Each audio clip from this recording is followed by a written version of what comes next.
Today I'm going to talk to you about my top 10 favorite Christmas movies. It's cold outside, but the fire keeps us warm. We can spend the night beneath the mistletoe. It's cold outside. If you don't know who I am, my name is Caitlin Duncan. I'm a hybrid author, which means I publish both traditional and independent books. Here on my channel, we talk about the writing process and all the bookish things. So if that interests you at all, be sure to give this video a big thumbs up so I can create more content like this for you. While I've been sick, I have been binge watching my favorite Christmas movies. Now, these are movies that are a whole host of different types of movies that I just have to watch every single year. So I'm sort of coming at these stories from a writer perspective on how I feel they are very compelling, especially to me, to love this story, to keep coming back more and more to it every single year to it, versus, you know, it just being a good and fuzzy Christmas movie, because there are plenty of nice and fuzzy Christmas movies, but these are the ones that I just have to watch every single year. So I'll put at my number 10 a movie that I believe came out last year or the year before, and it's only like my number 10 because it hasn't been around as long. So that one is Holly and Ivy, starring Janelle Parrish and Jeremy Jordan, who I absolutely love. And the reason I loved this one in particular is that it was one of the first Hallmark movies that sort of wasn't just about the romance. It was about character growth and something else with romance as sort of the subplot, which is nice because most Hallmark movies are just about the romance, which is great. But I feel like whoever wrote this really stepped up the feels. It's a sad story.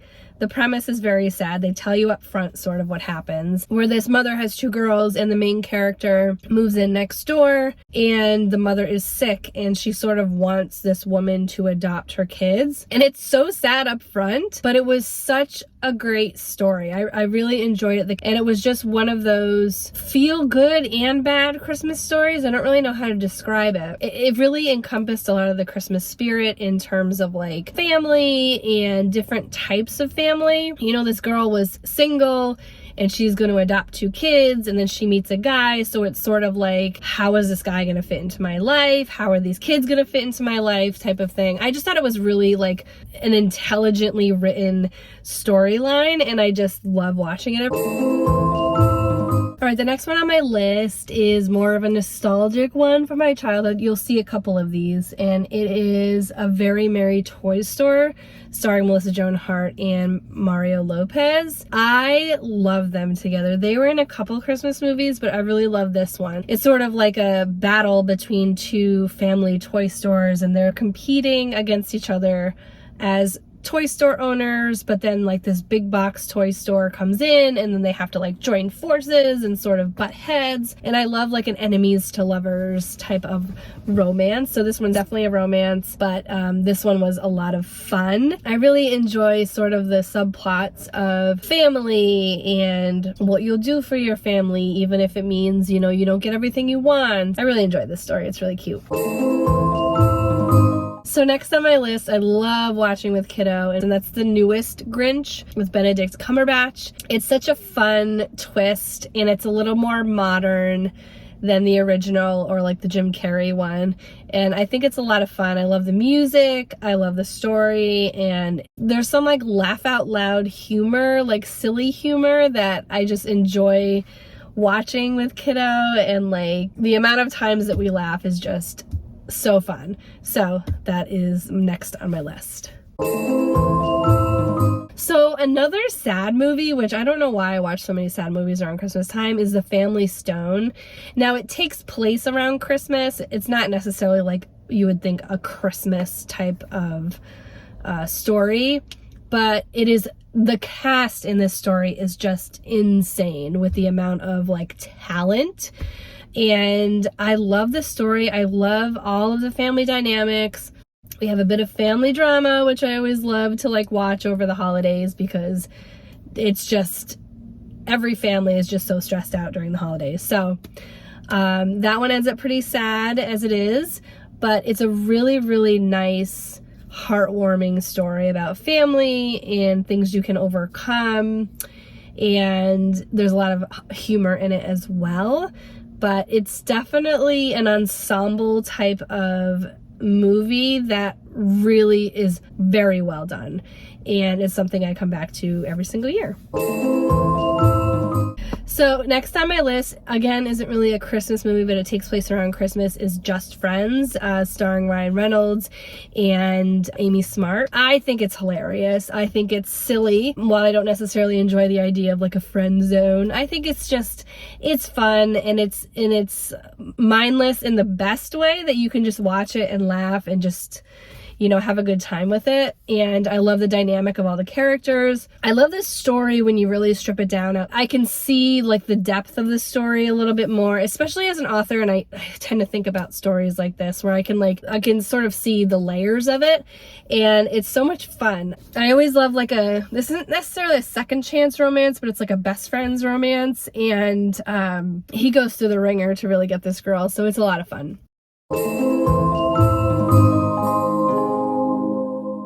The next one on my list is another older movie. It's While You Were Sleeping. Again, not exactly a Christmas movie, but it takes place around Christmas, and it stars Sandra Bullock and Bill Pullman. And admittedly and strangely, as a child, I had such a crush on Bill Pullman for some reason. I don't know why, but it like started with this movie, and then it was like solidified in Casper for some reason. I love the like miscommunication trope in this one, but it wasn't like the miscommunication trope that can really be resolved easily, because like she tells this family that she's this guy's fiance, but he's in a coma, and she has like a crush on him, but then she meets the family, and like the grandmother's super sick, so like she doesn't want to say anything to upset the grandma and like make her have a heart attack, but like she goes back and forth, and other people tell her not to say anything. So I think it's a very well crafted miscommunication trope that like builds and builds and builds and builds,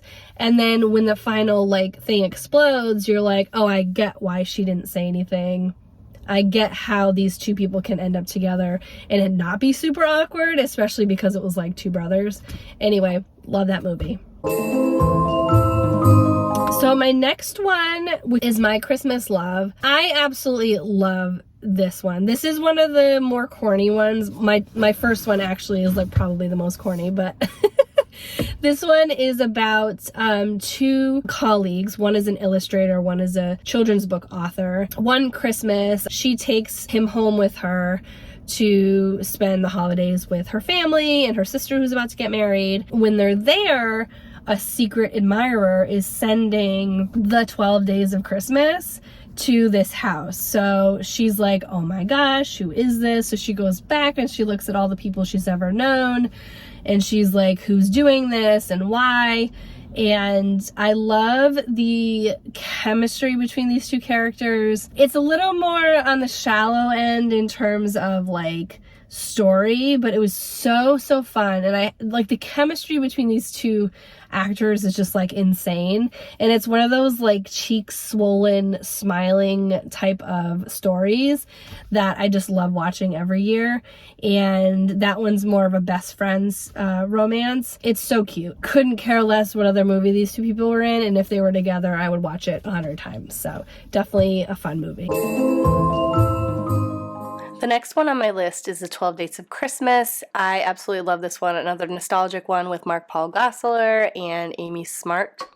This is one of those Groundhog Day situation Christmas movies that I really do enjoy. And sometimes they're not done well, but I loved how fun this one was, and I have to watch it every single year. All right, top two. So my number 2 is Christmas Around the Corner. With Alexandra Breckenridge, who I love. She's on like Virgin River, and she was on This Is Us. And This one in particular, again, a little bit shallower of storyline. They don't really dive too deep. Chemistry was insane between the two love interests, and it's about a bookstore. So I love that part of it. I feel like the bookstore was its own character. So this character, of course, is a corporate job, and she needs a break, and she goes to this place that's sort of nostalgic for her family. It was a place that her mother used to talk about, and you go and stay in this apartment above a bookstore, and while you're there, you get to run the bookstore. Like, seriously, I would love to do this. I would absolutely love to do this. Then she meets the owner of the business, and he doesn't want the business anymore, and he's trying to sell it, and she's like, no, this is great, and she helps fix up the bookstore that was like decrepit at that point. Like, and it was her getting to know the townspeople and really falling in love and sort of like helping him fall in love with the place. And I just thought it was super cute. Definitely, you know, a little on the silly end with some of the stuff, and you get like the corny like townspeople, but it's a lot of fun, and I love to watch this every single year. All right, my number one. This has been my number one, I think, for I don't know how many years.